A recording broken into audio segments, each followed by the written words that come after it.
amigo e mestre Jesus, companheiro de todas as horas e de todos os momentos, acolha-nos, Jesus.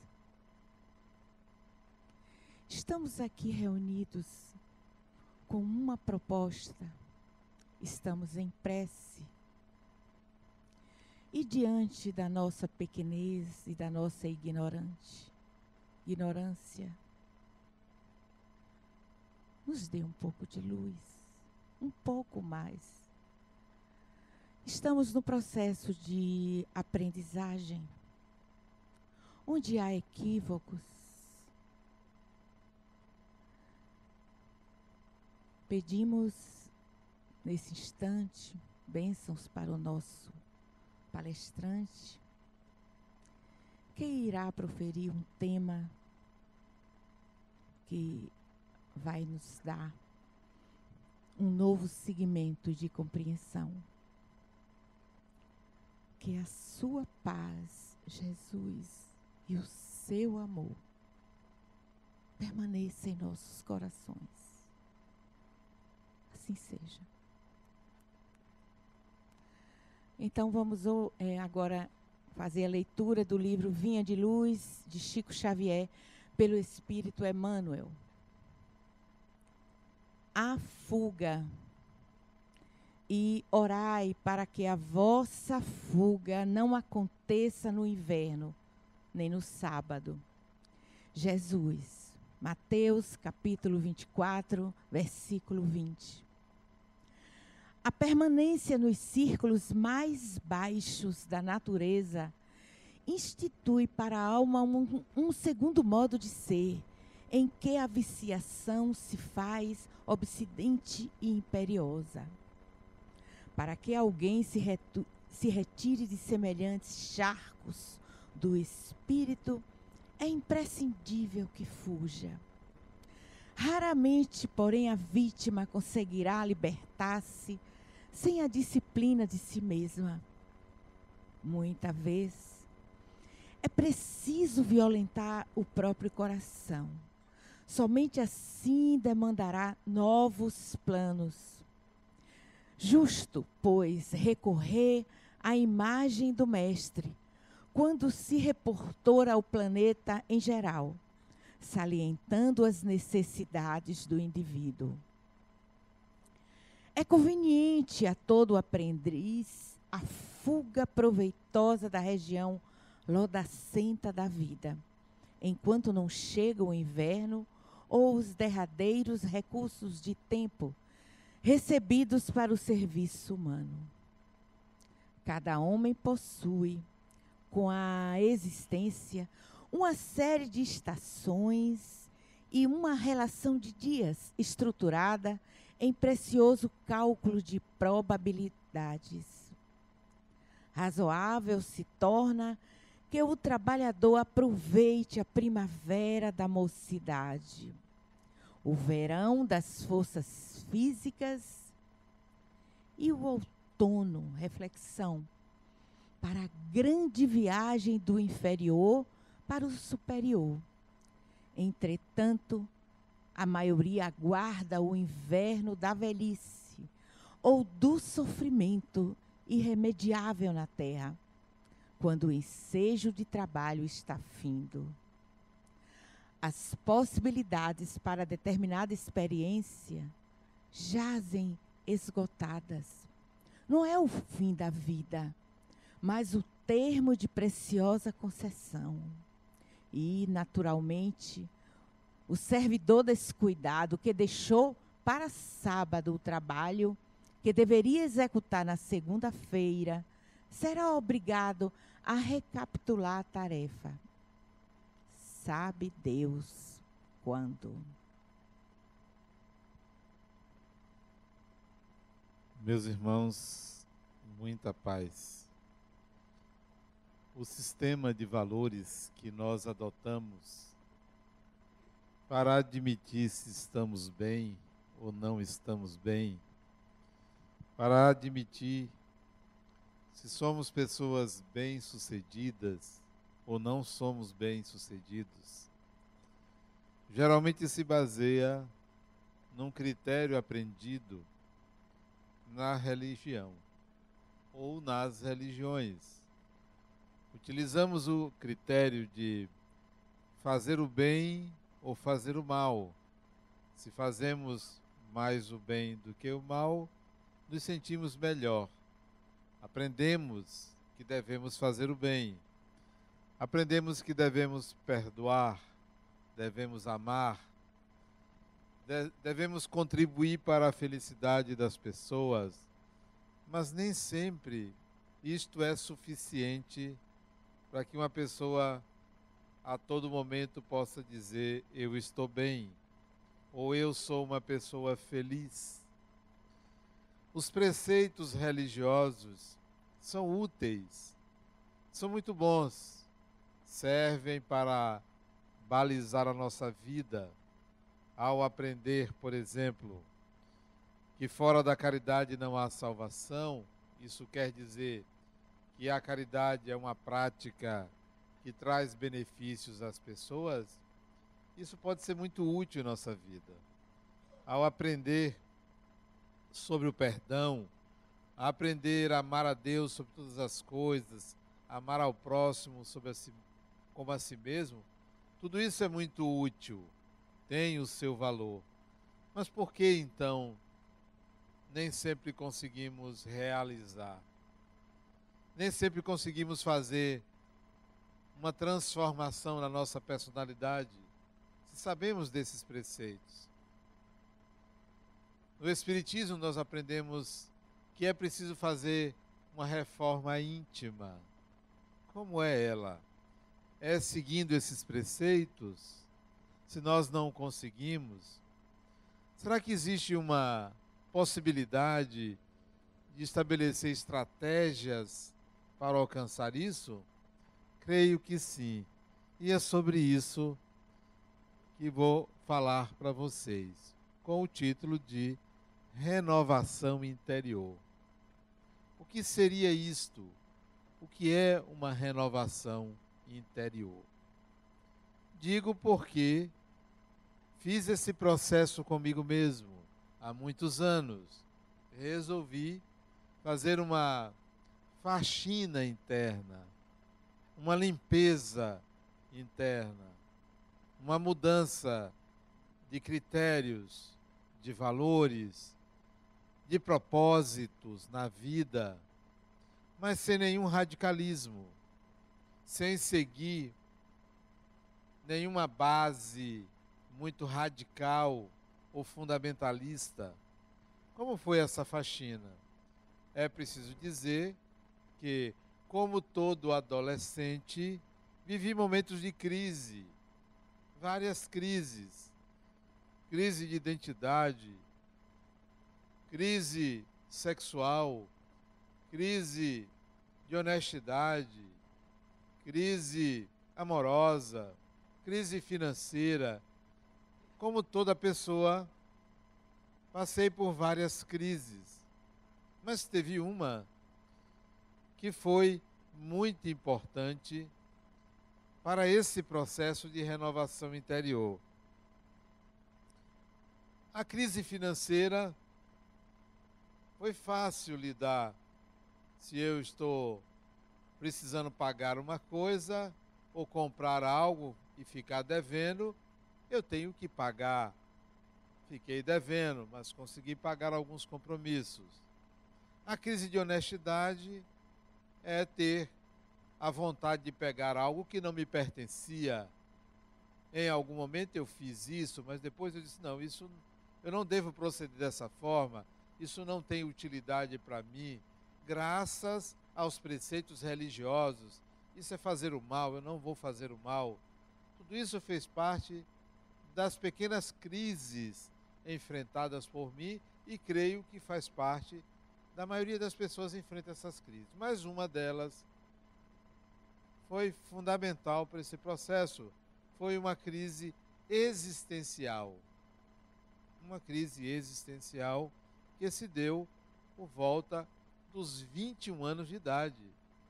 Uma crise muito forte, do tipo: para que eu existo, qual a razão de estar aqui, o que é que eu faço da minha vida, qual o sentido de viver, de trabalhar, de estudar. Foi uma crise muito forte, que na verdade não foi aos 20, começou aos 21, começou aos 20 anos de idade e foi até 21. Uma crise existencial. E eu aconselho vocês a entrarem nessa crise, quem não teve essa crise, quem não viveu. E ela pode ser vivida em qualquer idade. Eu vivi aos 20 anos e encontrei um ponto de equilíbrio aos 21 anos de idade. Já se vão 40 anos, 40 anos já se passaram dessa crise. Ela foi muito bem administrada.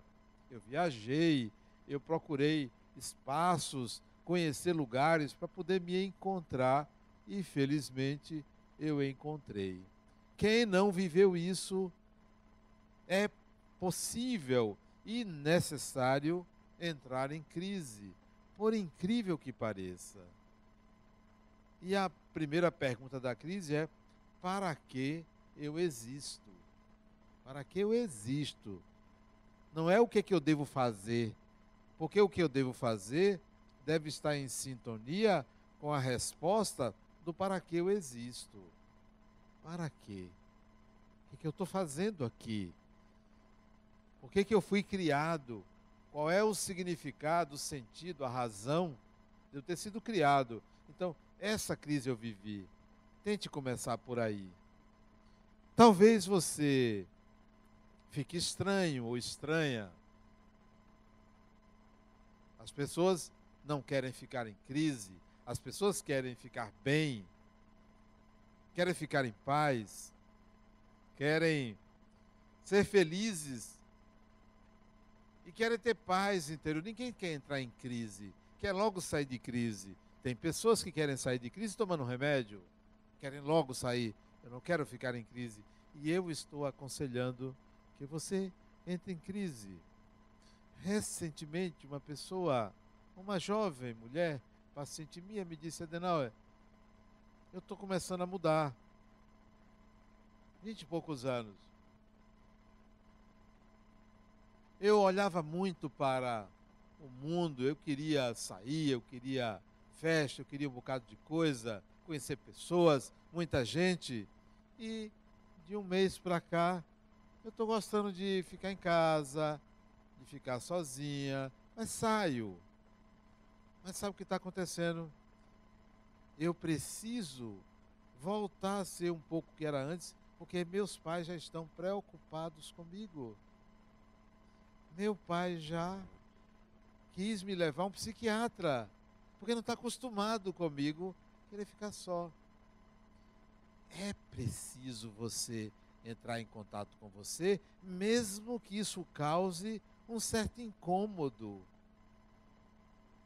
uma certa preocupação. Será que eu vou ficar depressivo, depressiva com isso? Mas se você conscientemente quer entrar numa crise, não haverá espaço para depressão, porque não há uma causa, não há um problema específico, é um desejo de autopercepção, é um desejo de encontrar certas respostas. É possível que alguém diga a você que você está esquisito, esquisita, estranho. Será que fulana pirou? É possível que alguém ache isso, mas não tem problema. Mesmo que você não mude nada, haverá sempre alguém achando que você não é bom da cabeça. Não tem problema.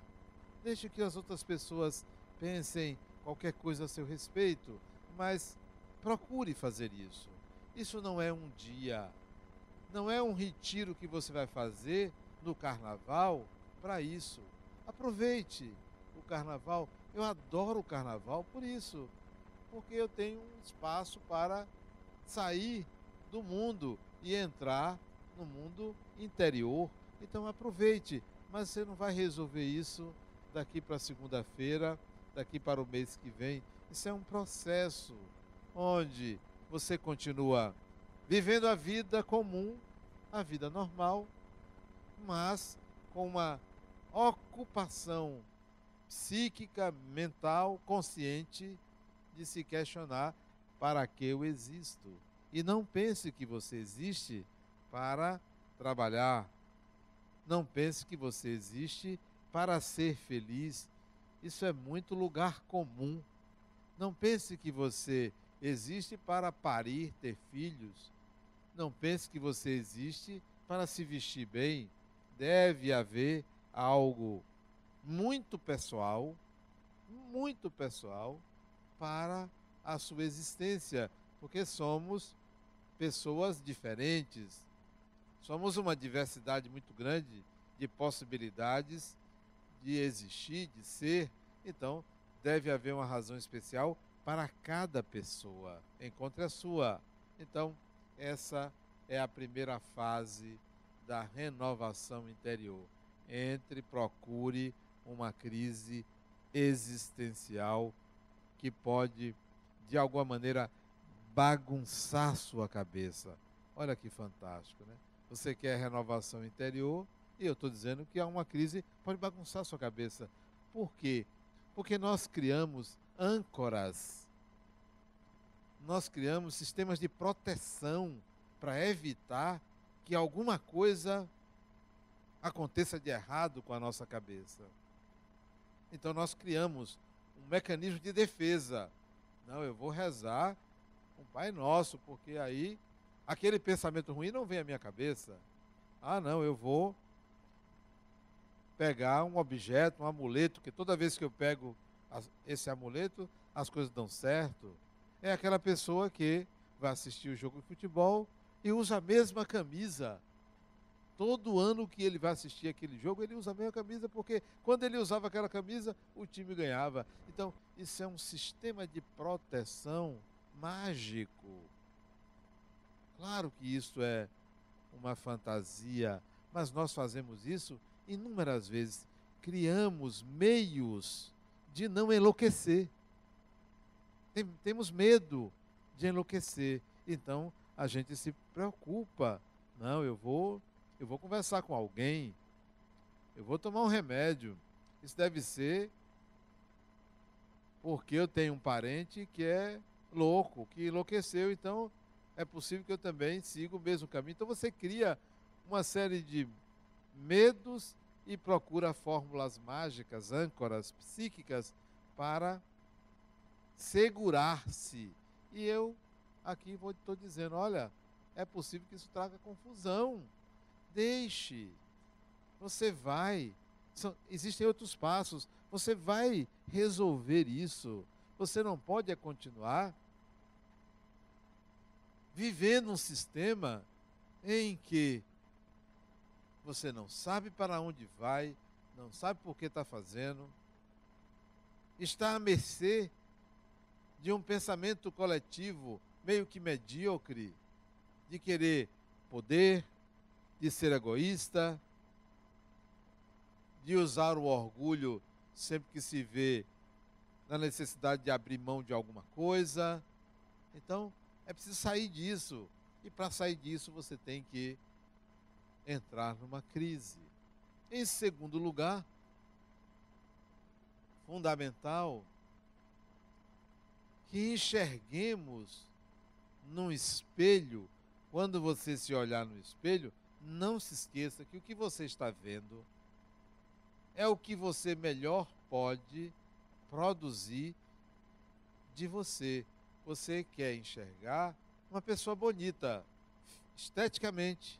E quando você olha e se pergunta quem sou eu, você procura relacionar tudo de bom que você tem. Eu faço o bem aqui, eu faço o bem ali, eu ajudo aqui, eu oriento, eu sorrio. Então, você procura olhar para você e enxergar o aspecto que lhe traz um conforto. E você chama isso de alta autoestima. Você procura sempre uma autoestima. Gostar de si mesmo, se elogiar. E quando você entra numa fase de baixa estima, você entra em crise, mas uma crise meramente superficial. Que tal você enxergar tudo aquilo que você nega e sempre negou e precisa negar para viver? Que tal você enxergar esse lado obscuro da sua personalidade? Será que você consegue fazer esse exercício? Uma parte você vai conseguir. Aquilo que não lhe destrói, aquilo que não arrasa com você, aquilo que pode ser suportado por você, você aceita. Você diz assim: como eu sou uma pessoa, às vezes, invejosa, como eu sou uma pessoa, às vezes, ciumenta, como eu sou uma pessoa, às vezes, tenho raiva, algumas qualidades negativas ou alguns aspectos negativos da sua personalidade, você consegue absorver, mas a totalidade você não consegue. Mesmo sabendo que tem, você não quer admitir, porque você foi treinado ou treinada a dizer que é uma boa pessoa. Você foi condicionado ou condicionada a essa visão de si mesmo extremamente positiva. Então você não quer olhar o lado negativo da sua personalidade. Além do mais, existe um lado negativo da sua personalidade que você não sabe que tem, mas que é visível para os outros, que você acha que ninguém está vendo, porque não existe. Você tem um modo de se ver tão de bem com a vida que você não enxerga algo que os outros percebem, conseguem ver suas tendências. Mais ainda, você tem um lado na sua personalidade que é bom e que você não enxerga, mas existe também. Há um lado negativo, há um lado negado da personalidade que a gente não se dá conta. Para uma renovação interior, é preciso que você enxergue esse lado negado e esse lado negativo da sua personalidade. Como é que você vai fazer? É preciso ter coragem. É preciso ter coragem. É preciso ir buscar feedbacks. Fulano, o que você acha de mim? Preferencialmente pergunte isso a quem não gosta de você. Você já tem uma pista aí. E se você não tem coragem de perguntar a quem você não gosta, procure saber o que dizem as pessoas que não gostam de você sobre você, porque elas observaram uma pista do seu lado sombrio. Não é que elas tenham razão, porque elas podem estar sendo movidas pela própria sombra delas, mas com certeza o que elas veem tem uma ponta em você. Então busque feedback. Busque feedback. Ao mesmo tempo que diga, tenha coragem de dizer de você o que você nega, o que você não aceita. Sim, eu sou. Pelo menos diga para você. Não precisa dizer para os outros, diga para você. Isso é depois da crise. Talvez fosse bom fazer isso durante a crise. Observar, analisar, identificar o lado sombrio da própria personalidade. Isto é fundamental, mas não para aí. Vamos admitir que você chegue para você mesmo e consiga identificar que você é uma pessoa que sempre que é preterida por alguém, fala mal desta pessoa. Isso é sombra, isso é lado negativo. Toda vez que eu sou rejeitado ou rejeitada, eu procuro falar mal de quem me rejeitou. Tipo aquela fábula da raposa e das uvas.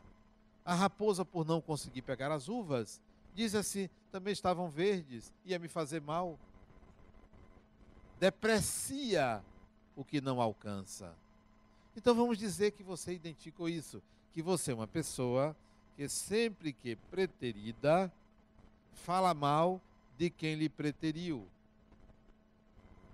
Assuma esse lado negativo. Eu sou assim. Eu sou assim.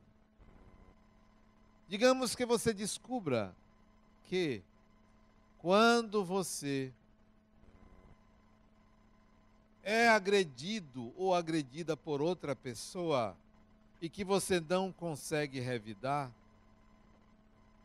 você fica com raiva e desconta essa raiva em algo ou em alguém. Bate no gato, maltrata o cachorro, agride a mãe, o pai, o marido, a mulher. Você desconta em alguém. Digamos que você descobriu que você é assim. E vá descobrindo uma série de características negativas em determinados momentos sob pressão. Digamos que você descubra que, estando na rua, tem o saque de uma loja. Greve dos policiais, você vai lá e rouba também, porque é roubo.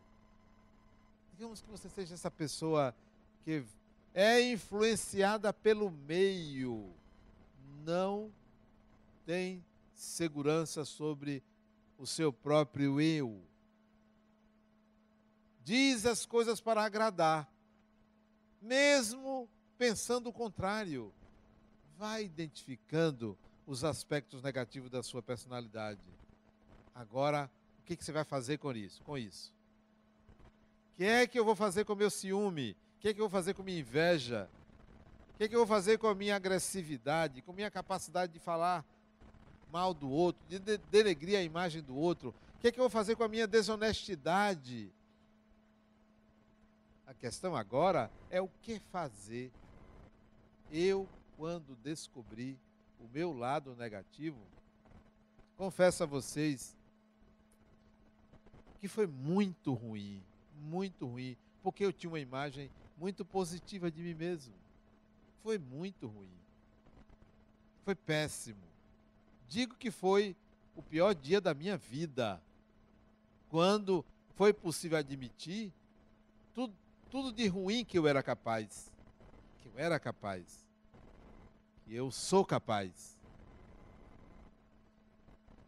Mas a questão é, o que eu faço com isso? O que você vai fazer quando você descobre essas qualidades extremamente ruins e que você nunca imaginou que tinha e pode ter certeza que tem? O que fazer? Eu decidi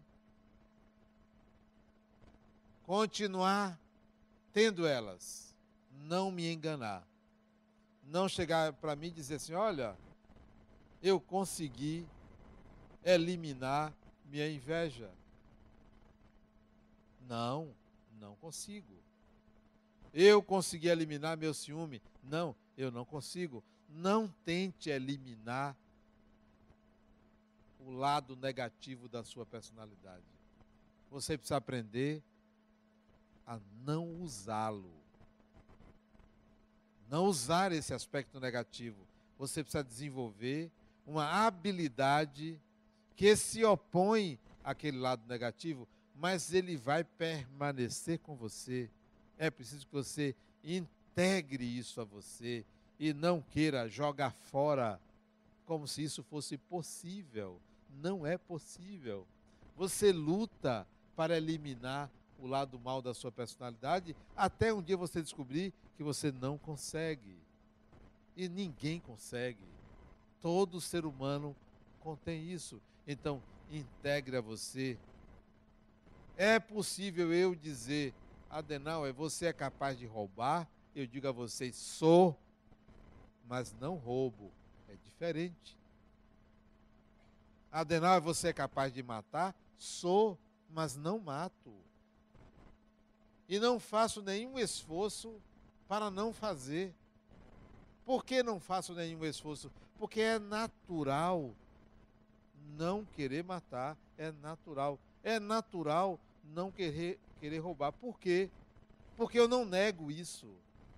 Se você nega aquilo que você é de negativo, você dá poder ao que você nega. Então, eu sou, mas não faço. Qual é a diferença entre Adenauer e um desses corruptos que roubam o dinheiro público? Somos iguais, porque eu também seria capaz de, apenas eu não faço, mas seria capaz. Será que se eu estivesse naquele meio, eu faria? Talvez. Então, ao admitir isso, eu tiro um peso, uma obrigação de negar. Mas não faço. Por que não faço? Posso dizer que não faço, porque já fui testado.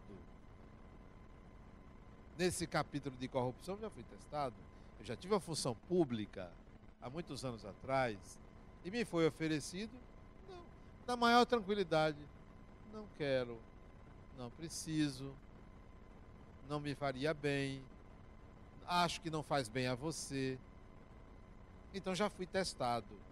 Mas que seria capaz, não sei em que circunstância eu me corromperia, mas não posso negar que isso existe em mim. O segundo movimento da renovação interior é a integração do aspecto negativo da personalidade. Isso tira peso de você. O terceiro passo da faxina interior, da renovação interior, é você identificar os seus preconceitos. Os seus preconceitos são um atraso de evolução. É preciso identificar que preconceito você tem. Qual deles? Eu hoje estava assistindo a um filme, dia de quinta-feira é dia de relaxar. Estava assistindo a um filme que eu já tinha assistido uma vez, mas eu resolvi assistir de novo, chamado Amistade. Filme maravilhoso. Não sei quem já assistiu. Pouca gente. Assistam de... Quem não assistiu, procure. O filme trata de escravidão. Escravidão. Um navio que transportava negros que foram escravizados na África e levados para a Inglaterra. Se não me engano, Inglaterra, Estados Unidos. Pois bem, qual é o seu preconceito? É de cor, de raça, de religião, de altura, de poder, de dinheiro? Quais são os seus preconceitos? Olha um preconceito muito comum. Não vou onde fulano ou fulana estiver. Isso é um preconceito, é uma inferioridade. Evito a presença de fulano ou de ciclano. Isso é um preconceito. Outro preconceito, não me casaria com uma pessoa que tivesse tal religião, etnia, cultura, preconceito. Só gosto de andar com pessoas do tipo A ou do tipo B, preconceito. Quais são os seus preconceitos? Os seus preconceitos são a ponta do iceberg de algo mais profundo chamado complexo inconsciente. Nós temos muitos complexos. Quando eu fiz psicologia, isso já vão 1990, quando eu entrei na faculdade, já vão 27 anos. Quer dizer, eu tinha entrado antes, depois deixei e voltei em 1990. 27 anos. Eu fui fazer terapia, porque é inadmissível que um profissional que lide com pessoas não se conheça. E a terapia me fez eu me conhecer. E eu tinha um preconceito à homossexualidade. Brincava, como todo mundo socialmente brinca, era um preconceito. Não era algo assim assintoso, mas era um preconceito, porque se você brinca com a identidade sexual de uma pessoa, é preconceito. E eu levei isso para o meu terapeuta. Disse: Adenauer, o que existe de mais sagrado para você? E eu não tive dúvida. Se existe uma coisa sagrada que eu persigo, que eu gosto, que eu quero, que faz parte da razão da minha vida, é o amor. É o amor. E ele me perguntou: se você descobrisse que você amava uma pessoa do mesmo sexo, você faria o quê? Aquilo me desarmou. Porque não era uma opção, mas se houvesse um sentimento, eu disse, eu viveria, óbvio que viveria. Seria incoerência você sentir e não viver. Acabou meu preconceito. É como se ele dissesse: se você fosse gay, aí não tem como. Então, elimine seus preconceitos. Tem pessoas que têm preconceito de cor. Pense assim: e se eu fosse negro? E se eu fosse albino? E se eu fosse índio? E se eu fosse... Como você lida com a coisa que é você?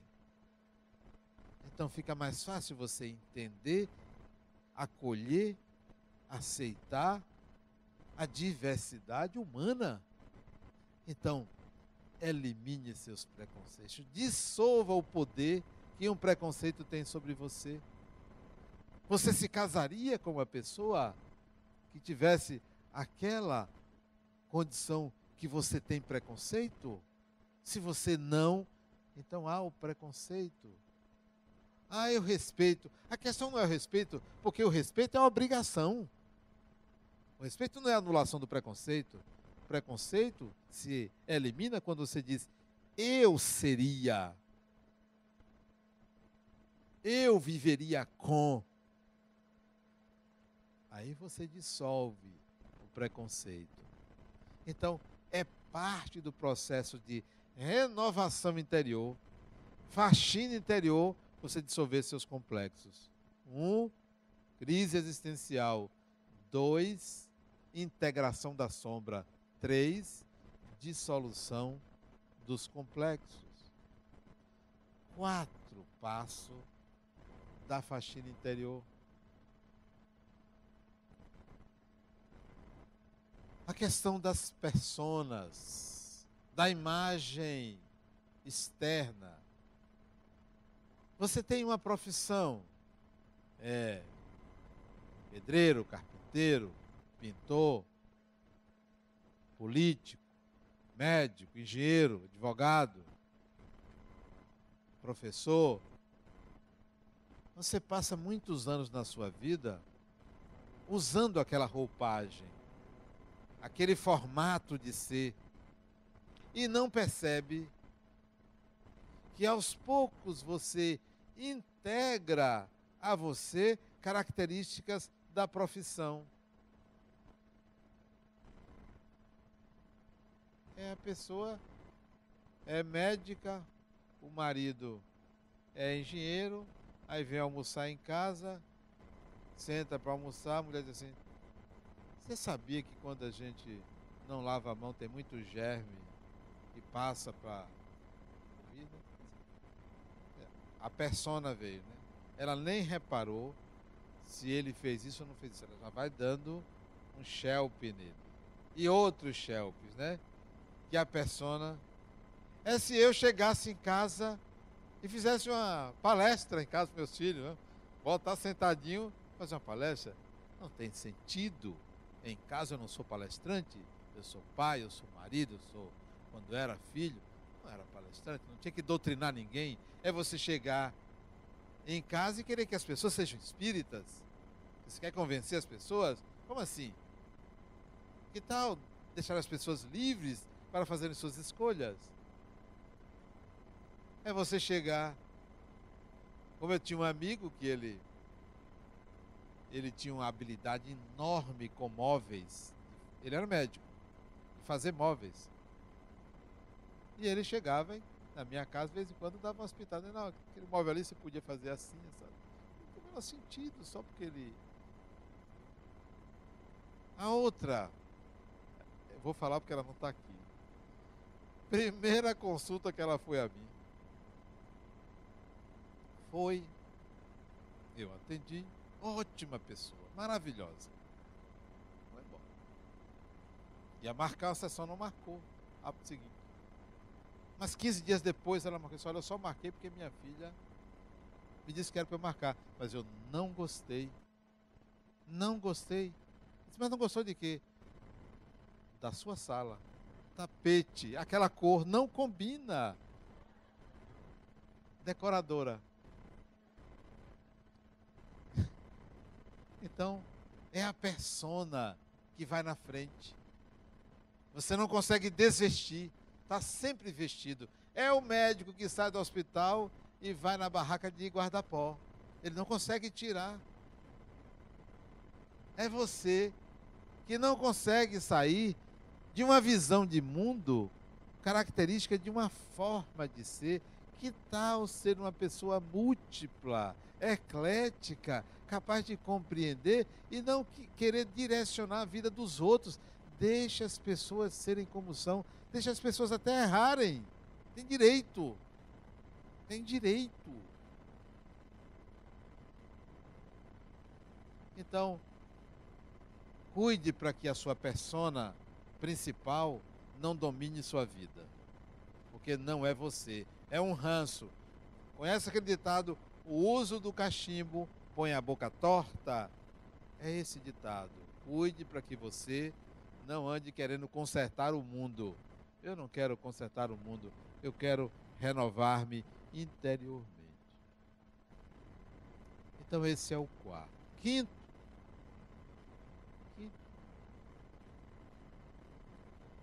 Quinto é a questão de gênero. Você é o quê? Homem ou mulher? Não, o espírito não é homem nem é mulher. O espírito não precisa desta lateralidade. Isso não quer dizer uma prática sexual dessa ou daquela maneira. Isto é quem você é. Nós somos espíritos, circunstancialmente utilizando um corpo masculino ou feminino. Felizmente agora você pode mudar de sexo até pelo SUS. Para quem quer, pode mudar. Olha que coisa boa. Nós não somos isso. Então vamos integrar a nossa personalidade, não sermos uma coisa nem outra, nem as duas, nem a soma. Nós somos espíritos. A sexualidade está no desejo. Está no desejo. Olha o seu desejo. E não precisa você ter que pender para um lado ou para outro. Você é espírito. Então integre as características masculinas, femininas ou o que for, o que existir, a você mesmo, para que você entenda o universo masculino, o universo feminino. E não fique pensando que homem e mulher são espíritos diferentes. É o mesmo espírito. Ora usa um corpo, ora usa outro. Pode passar 10 encarnações como homem, mas vai ter que vestir saia. Não tem jeito. Vai ter que ter seios, porque o DNA não tem um DNA diferente. Ou é um lado ou é o outro. Então, você vai usar aquilo. Você já pensou, você, homem, que está aí me assistindo, ou aqui sentado, usando uma saia, dando de mamar uma criança? Olha que coisa bonita, né, você? Então, integre isso, deixe de preconceito bobo, integre isso. E vice-versa. E vice-versa. Nesse capítulo, o machismo do homem, é muito maior do que o feminismo da mulher. Então vamos integrar essas habilidades e qualidades masculinas e femininas ao nosso ser. Essa foi a quinta. Sexto, desidentifique-se das imagens parentais. Não precisa nem explicar porque é tão óbvio. Renovação interior, é preciso que você se desidentifique dessas imagens. O que é isto? Não é a primeira encarnação sua, não será a última. Você já vem de várias encarnações. Quem é seu pai? Quem é sua mãe? Quantos pais você já teve? Quantas mães você já teve? Qual delas é sua mãe ou seu pai? Nenhuma delas, porque o espírito não precisa dessa função. Ser pai, ser mãe é uma função. A mãe que você teve ou tem dessa encarnação poderá não ser mais das próximas. Desidentifique-se. Não perca o afeto à pessoa. Saia do afeto à função. Eu não gosto de minha mãe porque era minha mãe, mas pela pessoa que ela era. Eu não gostava de meu pai porque era meu pai, mas pela pessoa, pelo espírito. E tem gente que não consegue dizer assim, ó, eu não amo meu pai. Ninguém é obrigado a amar ninguém. Ninguém é obrigado a amar. É obrigado a respeitar, a honrar, mas amar não. Por que não ama? Porque talvez não admire. Porque sofreu com aquela pessoa. Ninguém é obrigado.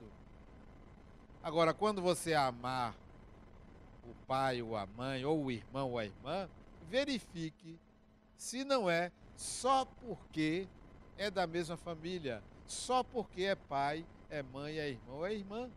Ame as pessoas, não pelas funções na sua vida, mas pelas pessoas que elas são. Isso é a desidentificação. Tente enxergar a pessoa. 7. Para a renovação interior, considere que você também precisa fazer uma distinção entre o personagem que você é, que você usa, e o espírito que você é. Nós somos seres imortais. O personagem que hoje tem um nome, tem um tipo físico, morre. Deixa de existir nesta dimensão. O espírito não. O personagem tem limites. O personagem é limitado. O espírito pode muito mais do que o personagem. O espírito que você é pode muito mais do que esse personagem que foi construído nessa encarnação. Que tem limites. Limites da cultura, limites do corpo, limites da educação, limites psicológicos, limites da época. Mas o espírito é muito maior, com muito mais habilidades do que o personagem. Então distinga isso. Estamos vivendo um personagem. Cuide do personagem, trabalhe, dê atenção ao personagem, melhore o personagem, mas não esqueça do espírito que você é. E por último, nessa renovação interior, o último passo, tudo isso pode ser simultâneo. Essas 8 fases simultâneas. A última é: qual é a minha designação pessoal? Lembra daquela primeira pergunta da crise? Para que eu existo? É preciso que você encontre. Não é qual é a minha missão. Não é qual é a minha tarefa. Não é qual é o meu karma. Qual é a minha designação pessoal? E você encontra a sua designação pessoal testando, arriscando-se.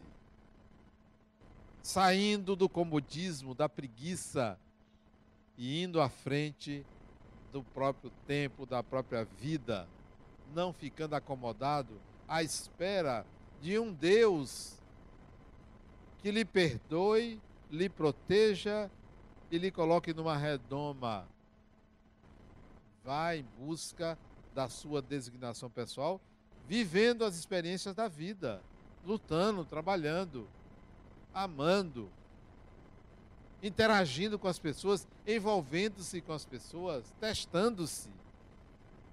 Então vá em busca da sua designação pessoal. A renovação interior, então, vai lhe levar ao encontro de um sentido, de um significado para a sua existência, para a sua vida, que não será mais uma coisa momentânea, não vai depender mais do governo, da crise, vai acabar a crise, não vai depender mais de estar casado, estar solteiro, de ter filho, não ter filho, não vai depender mais disso. Vai depender do que se passa no seu mundo interior, da faxina, do tamanho da faxina que você teve coragem de fazer. A renovação interior certamente vai te levar a um contato mais amplo com as forças superiores do universo, com a possibilidade de você se iluminar. Iluminar significa colocar a sua luz para fora, iluminar a si mesmo e o seu caminho, portanto, atingindo as pessoas que estão à volta. Esse processo de renovação interior é o que talvez as pessoas entendam como reforma íntima. Mas eu creio que seja muito mais amplo do que o que se diz de reforma íntima. Caminhe nessa renovação interior. Vá em busca. Não se intimide ante aquilo que vem contra você, porque o que vem contra nos fortalece. Muita paz.